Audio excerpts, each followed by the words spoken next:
siapa Ya, sih asma, misalnya di betul. Indonesia asma cukup banyak terjadi. Banyak sekali Yang mulai terjadi. dari usia kecil sampai usia dewasa bahkan orang tua. Yes. Nah, dan cukup mengganggu kualitas hidup. Sangat mengganggu karena Tentunya terjadi ya. sesak ya dok ya. Kita ada market nih dok, market dari paru-paru atau model bentuk paru-paru. Nah Ya. dokter bisa pegang ini paru-paru kita ya, ini yang normal. Ya. Nah ya. Ini paru-paru kita Nah ya, pada dok ya. paru-paru yang normal biasanya ini adalah fungsinya paru-paru akan menghirup atau memasukkan dan mengeluarkan udara. Betul. Nah seperti ini ya. Ini pada saat kita bernafas ya dok ya. Nah, iya. Menghirup udara maka paru-paru akan mengembang. Nah Mengembang. jadi Manis. istilahnya tidak ada kesulitan pada paru-paru normal untuk menghirup dan mengeluarkan udara. Yang terjadi pada asma biasanya kan terjadi penyempitan saluran pernafasan. Betul sekali. Jadi udara bisa masuk seperti tadi dokter Ian waktu dipompa, Pompa ini Iya. kita menghirup udara tetapi dia akan sulit keluar. dikarenakan ada saluran yang menyempit. Betul. Nah, dikarenakan saluran seperti yang kita lihat di sini ya, pada model ini adalah pada bronkus atau kita sebut saluran nafas utama. Di sana dia menyempit. Bisa lihat juga di sini bahwa kondisi pada asma itu ada reaksi yang terjadi antara zat alergen yang masuk ke tubuh, terutama saluran pernapasan, lalu bertemu dengan zat pemicunya. Pemicunya yang Ya. kita sebut sebagai histamin. Histamin. Betul. Pengen tahu bagaimana asma itu terjadi, kita bisa lihat di animasi berikut ini. Ya. Ya. Nah, di sini dok, ini zat alergen atau zat pemicu dari asma itu akan masuk ke dalam saluran pernapasan, terjadi reaksi pertemuan antara zat alergen dengan reseptornya ya. Iya. Di sini ada proses perubahan atau penyempitan dari si saluran pernapasan tadi. Betul. Tadi yang bentuknya kayak bintang ya. Nah, ini dia masuk ke dalam saluran pernapasan kita. Alergennya dok ya. Alergennya Alergen. masuk sampai ke bronkus, bronkiolus ya. Yes. Kemudian terjadi penyempitan. Terjadi Dari reaksi di sana ya dok ya, sehingga menyempit salurannya. saluran pernapasannya Saluran menyempit. pernafasannya menyempit. Nah, tadi bicara masalah histamin nih. Yes, Histamin, dokter. Dr. Daniel.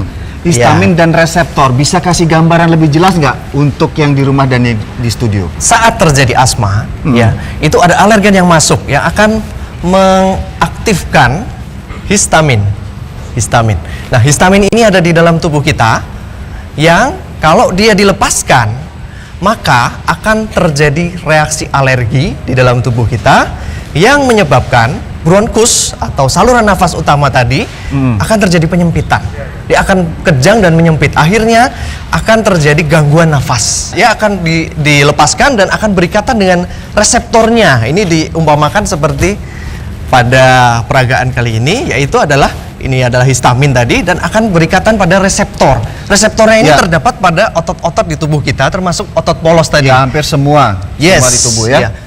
Misalkan pada pernafasan di hidung kita menyebabkan misalkan bersin. Oke. Pada kulit dia dapat menyebabkan gatal-gatal. Alergi, gatal. Ya. Tetapi pada saluran nafas dia dapat terjadi kontraksi yang akhirnya menyebabkan Penyempitan itu tadi. penyempitan dan serangan Bahkan asma tadi. Dok. Nah. Oleh karena itu kita memerlukan suatu zat yang kita sebut satu lagi. Saya Dok. pegang ini. Iya.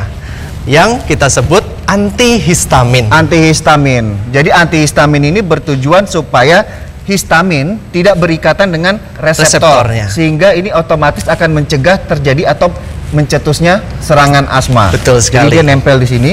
Nempel ya. Jadi pada peragaan ini histamin akan dicegah dengan cara akan diikat oleh si antihistamin ini.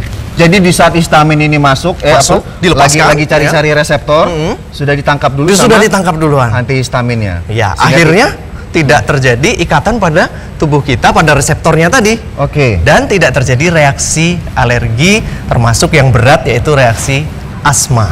Ya bisa dikatakan histamin ini adalah suatu bentuk dari radikal ya. Iya. Antioksidan ini bisa didapatkan ya paling khas sayuran dan buah. Sayur-sayuran dan buah-buahan. Seperti itu ya. Iya. Nah, dari Dr. Daniel sendiri biasanya buah yang direkomendasikan selain beri-berian, almond ya seperti itu, kemudian stroberi, tomat, buah apa lagi, Dok? Ada penelitian yang dilakukan di Jepang yang menemukan bahwa ternyata antihistamin yang terdapat pada ekstrak kulit manggis itu dapat berfungsi sebagai antihistamin. Yang mana pada antihistamin ini tentunya dapat mencegah alergi, mencegah reaksi asma tadi. Nah, Dok, bicara masalah buah sama kulit yang Yes. bermanfaat yang mengandung antioksidan tinggi apa? Ya, kita di sini mempunyai sebuah buah yang dinamakan ratu buah, Dok ya. Kenapa disebut ratu buah? Karena banyak kandungan manfaatnya, terutama yang terdapat pada kulitnya.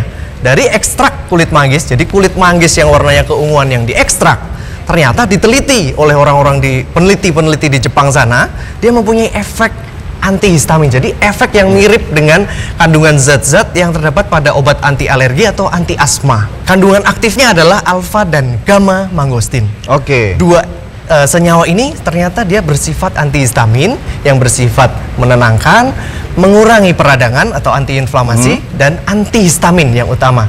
Sehingga Jadi dia dapat mencegah terjadinya reaksi alergi. Oke, terima kasih Dokter Daniel atas penjelasannya. Tepuk tangan buat Dokter Daniel. Ya, untuk Anda yang ingin mengetahui mengenai beberapa informasi tentang nyeri kronis, ada apa dengan nyeri kronis pada tubuh Anda? Nah, temukan di Dokter Oz Indonesia setelah yang satu ini. Tetap di Dokter Oz Indonesia.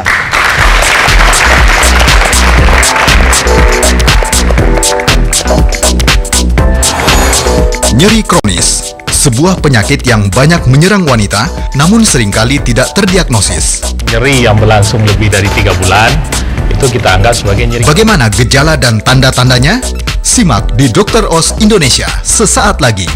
Dia, Ya. ini biasanya terjadi pada hampir semua titik-titik yang ada di tubuh Oh kita. ya.